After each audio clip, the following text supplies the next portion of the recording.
I am Ron Dunnett, and I was born and raised in Regina, Saskatchewan, a small little prairie town in Canada's Midwest.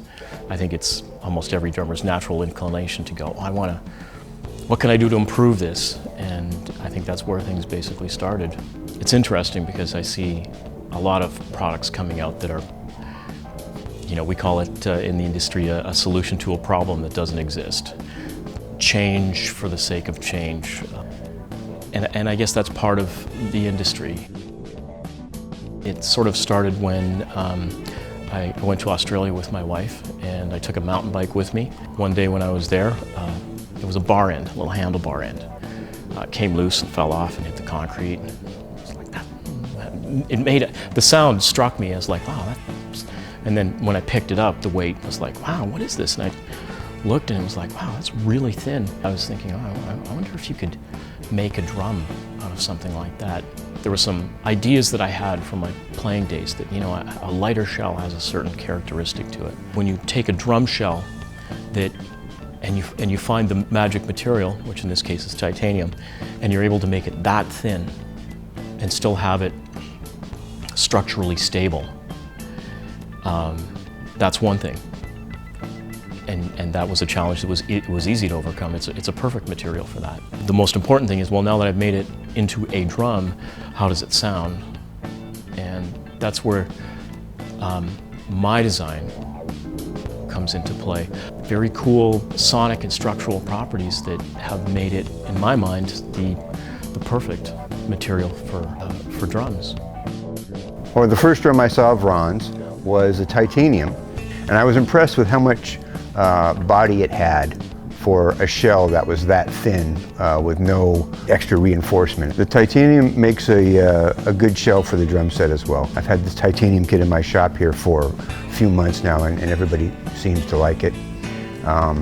We're using it whenever we can on sessions, and it's a nice alternative.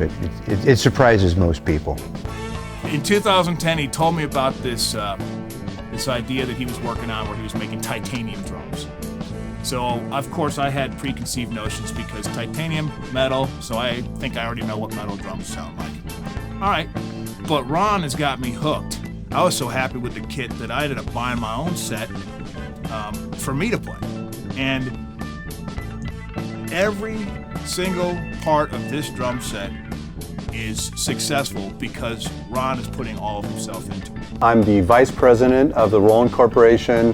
Formerly, I spent 23 years at Guitar Center where I ran their drum business. And I was always on the search for new sounds within the industry, which is a very mature business, especially in the snare drum world. Now, typically with snare drums, they're wood, they're steel, they're metal of some sort, bronze, aluminum. But this titanium drum was something really special, and I'd never heard one before. In fact, I'd never seen one before. And I fell in love with it immediately.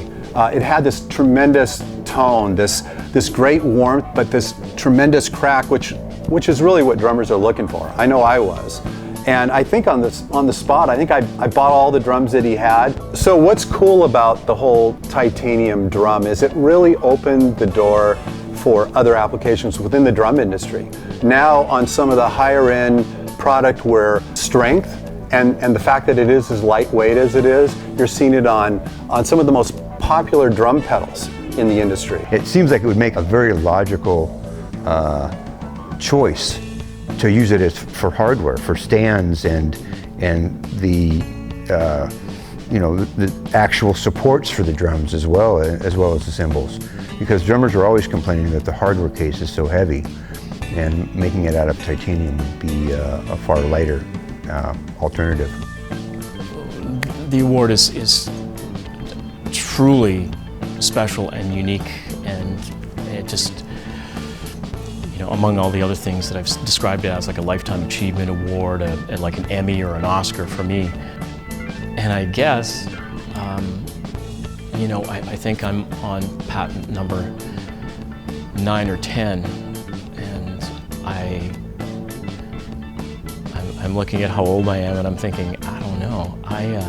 I think I'm going to run out of time. I think I'm going to run out of runway before I run out of ideas, because there's so many.